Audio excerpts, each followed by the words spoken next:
kita berada di ambang kematian. 70 kali sehari malaikat mari jenguk kita, mari tengok kita.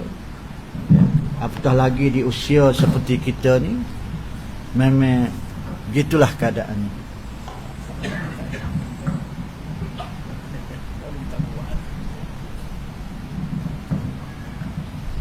Gitulah keadaannya. Tak kira lah siapa sekalipun. Jadi kelekaan kita dengan kehidupan yang kita duduk tolong sehari tengah hari itu, kadang-kadang kita terlupa bagi yang kita nak tinggal, bagi yang kita nak tinggal, bagi yang kita nak bawa ialah amalan kita.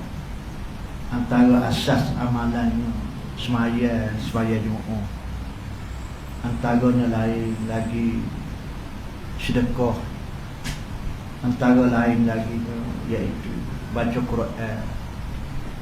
Gapo lagi? Benda-benda yang asas sebagai tanda kita mengingati Allah Ta'ala. Ala bisikrillah tatma'innul qulub. Tak adalah jalan yang boleh menenangkan jiwamu, iaitu mu kena banyak ingat kat aku. Mu kena banyak ingat kat aku.